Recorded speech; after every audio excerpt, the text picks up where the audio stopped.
About to head out. Got some real important things to do today. But I want to make a clarification real quick, man. Because on my last video, you had some dudes that more than likely support Spence. I don't have a problem with that. And more than likely they're fans of Knockout. That's why they came on the page and said, I saw the video. I'm only telling half the story. He was critical of both fighters. Let me tell you something, man. See, y'all don't understand and see things the way I see things. Even though he said some things in that video, he threw Errol Spence in there. You know when people try to hide when they don't like somebody or try to hate on somebody or whatever the case is, they'll mask it, and some people can't pay attention to that, but I have the ability, I know how to pick through shit like that.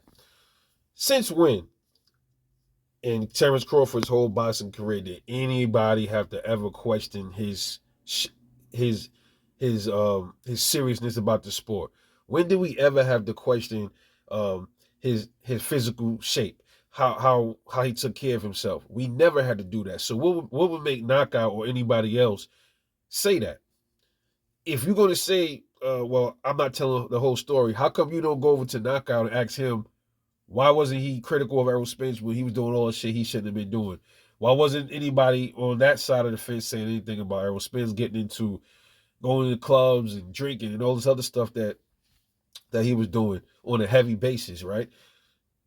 Nobody said anything about that, but I guarantee you this.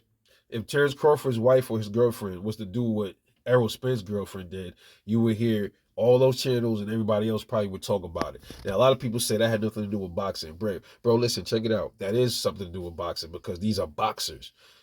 These are the people that put shit out there. We never asked for them. His woman put that out there with the strawberries and all that. If she never videoed that shit, none of us would know nothing about it. So how come you're not mad at the girl for putting out the stuff, but you're mad at channels for making response videos over it? This is what we do, bro. It's what it is. So when you come on here and you say something about I don't tell the whole story, I'm trying to pander to an audience. First of all, number one, let me get this straight. I said this many times on this channel. I don't care about pandering to nobody. I'm not up here to get clicks and views or to try to be some mega giant YouTube channel. I don't care. You know what I'm saying? But I am here. It's nice to get paid for our creations and stuff like that. But it's not something that's critical for me. But you dudes are so, you got your hands so far up Knockout's ass and up Errol's ass, you don't really get to see that. You see it you see it the way you see it from your perspective, which is fine. But I see it how I see it. You never had to question Terrence Crawford's physical shape. Why throw that in there now? He threw Errol Spence in there to try to make it seem like, well, I'm gonna throw Spence in there too.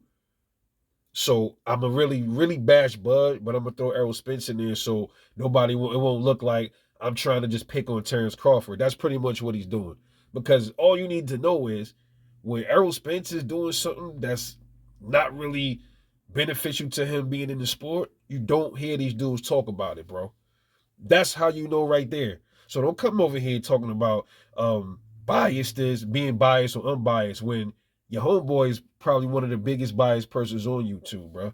Period. Right? He'll people do that, masters of manipulation. When people they'll talk about somebody, but they'll throw somebody in the mix to try to throw you off. You can't throw Rebel off. It'll never happen. All right. To the dudes that dropped them comments on my last video, just answer that one question for me. When have you ever had to question whether or not Terrence Crawford was in shape? Why would that come into question now? Why? Why would anybody question that? What has he been doing outside of the sport that would lead you to think that he's not in shape for Errol or whoever it is? Why? Because he's going on interviews. I thought that's what you're supposed to do when you're trying to push a fight this big. And then on the other side, if he wasn't talking much and he wasn't trying to push the fight, they're just saying that because Errol not really doing the pushing right now and Bud is doing all the pushing. Because if Errol was the one doing what Bud is doing, these channels wouldn't be saying shit. Cut it out, man. Anyway, this is Rebel Life. I'll catch y'all later on the next one, and I'm out. Peace.